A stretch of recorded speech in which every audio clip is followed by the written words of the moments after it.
Hello बच्चों, मैं आपका विज्ञान शिक्षक कमलेंद्र हूँ। आज हम लोग कक्षा 9 विज्ञान के अध्याय 1 हमारे आसपास के पदार्थ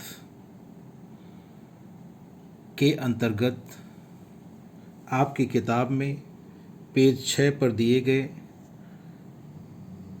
प्रश्नों में प्रश्न संख्या 3 और 4 के उत्तर को समझने का प्रयास करेंगे। आप देख रहे हैं आपकी किताब में प्रश्न 3 में लिखा है कि कारण बताएं, जिसका ए पार्ट है, ए भाग है, गैस पूरी तरह उस बर्तन को भर देती है जिसमें इसे रखते हैं।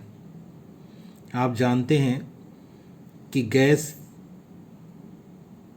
के कणों के बीच आकर्षण बल ना के बराबर होता है, अर्थात नगण्य होता है, और उनके बीच रिक्त स्थान बहुत अधिक होता है। साथ ही साथ गैस के कणों की गतिज ऊर्जा बहुत अधिक होती है। इसी कारण ये जिस बर्तन में रखे जाते हैं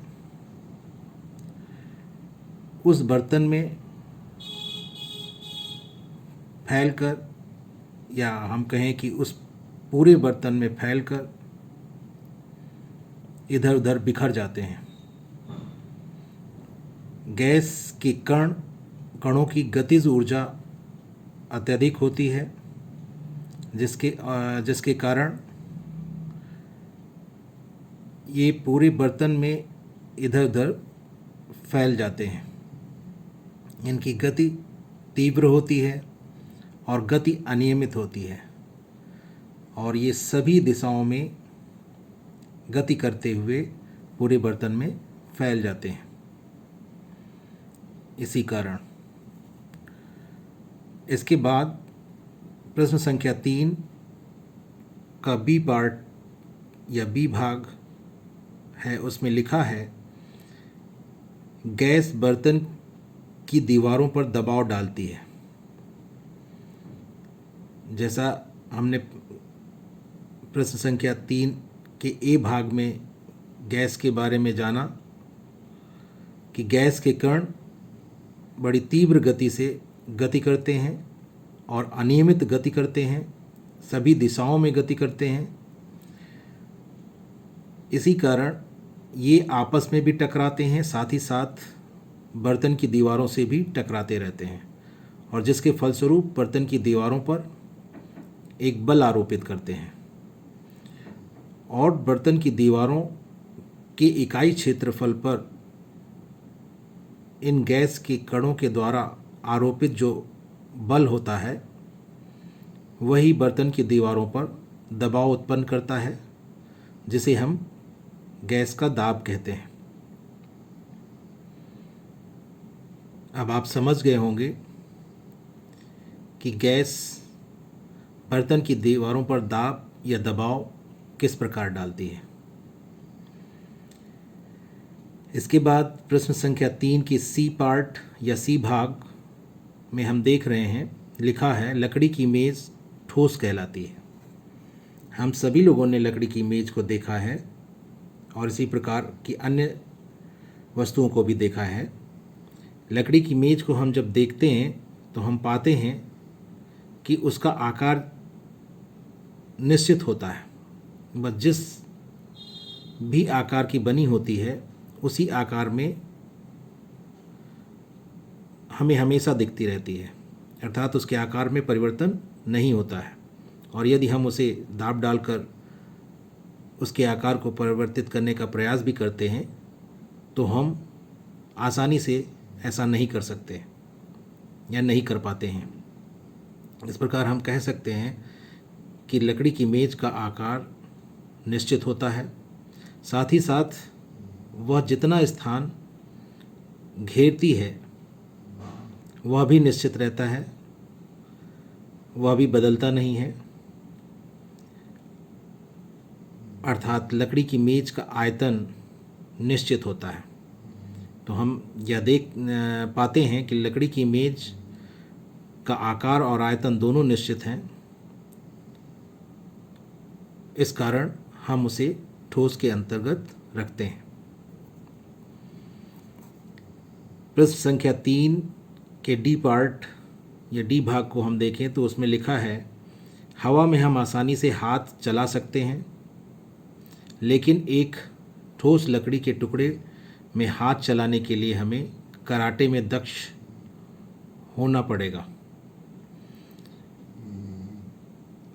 आप जानते हैं कि हवा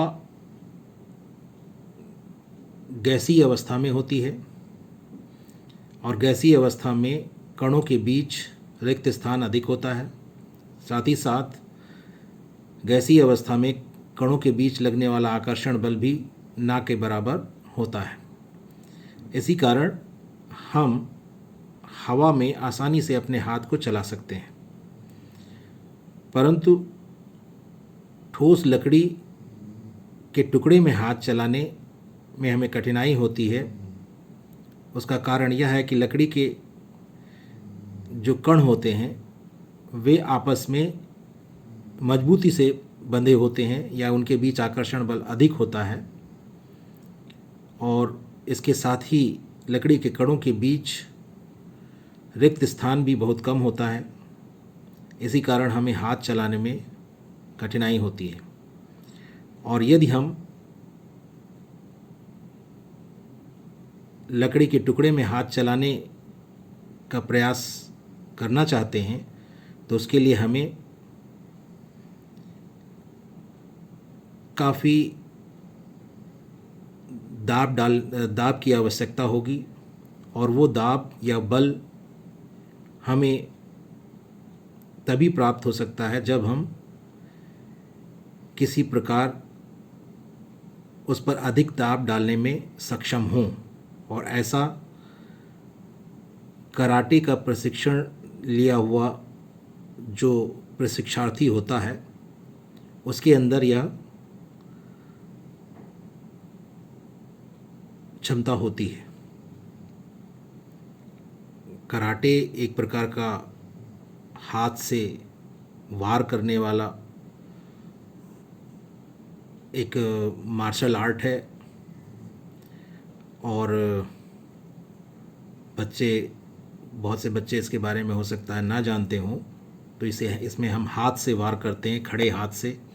इस प्रकार से खड़ा हाथ हम लेते हैं और खड़े हाथ से वार करते हैं, और लकड़ी पर जब खड़े हाथ से हम वार करते हैं तो इस प्रकार वार करना होता है, इतनी तेज़ी से वार करना होता है, और हमारी हथेली के जो निचला हिस्सा है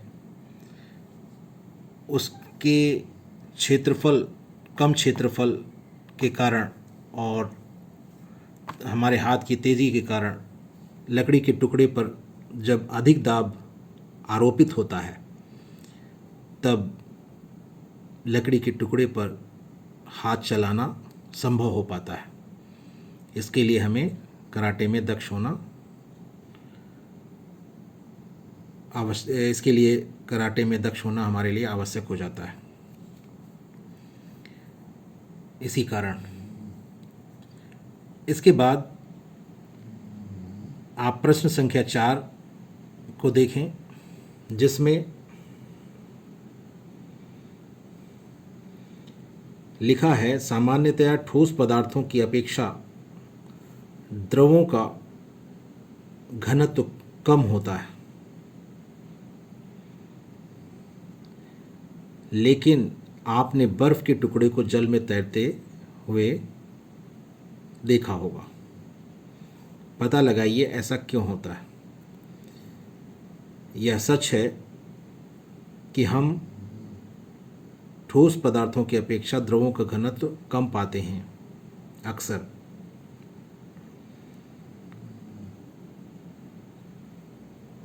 लेकिन हम जानते हैं कि बर्फ़ का टुकड़ा जल में तैरता हुआ हमें दिखता है, और हम जानते हैं कोई वस्तु तभी तैरती है जब जल में तभी तैरेगी जब उसका घनत्व जल से कम होगा।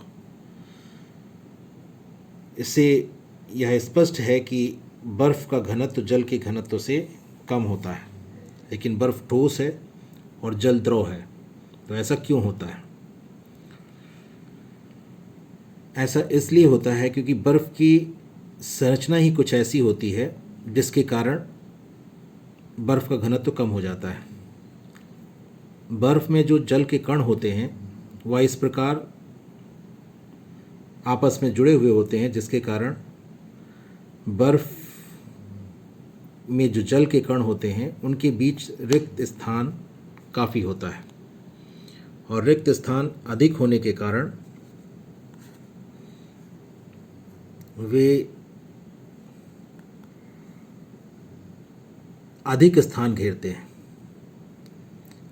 बर्फ़ जितने जल का बना हुआ होता है, अर्थात बर्फ़ जिस जल से बना हुआ होता है या जितने जल से बना हुआ होता है, उस जल का जो भी आयतन होता है उससे अधिक आयतन बर्फ़ का होता है। और बर्फ़ उसी जल के कण से बनी हुई होती है जो पहले द्रव अवस्था में था। बस अंतर केवल इतना हो जाता है कि बर्फ़ में वही जल के कण इस प्रकार व्यवस्थित होते हैं कि जल के कणों के बीच रिक्त स्थान अधिक हो जाता है, और जिसके कारण बर्फ़ अपने जल के आयतन से अधिक आयतन रखता है, या बर्फ़ का आयतन उस जल के आयतन से जिससे वह बना होता है उसके आयतन से अधिक होता है। और इसी कारण, और आपने यह पढ़ा होगा कि घनत्व बराबर द्रव्यमान बटे आयतन होता है। तो जब बर्फ़ का आयतन अधिक हो जाता है तो निश्चित रूप से बर्फ़ का घनत्व कम हो जाएगा। तो इस प्रकार आपने यह समझ लिया होगा कि बर्फ़ का घनत्व जल के घनत्व से कम होता है। उसके पीछे कारण सिर्फ यही है कि बर्फ़ जिस जल से बना हुआ होता है उसमें उस जल के कण इस प्रकार व्यवस्थित होते हैं कि वह पहले की अपेक्षा अधिक स्थान घेरते हैं, अर्थात उनका आयतन अधिक हो जाता है, और जिसके कारण बर्फ़ का घनत्व कम हो जाता है जल के घनत्व से। इस प्रकार इस वीडियो में बस इतना ही। शेष अगले वीडियो में। धन्यवाद।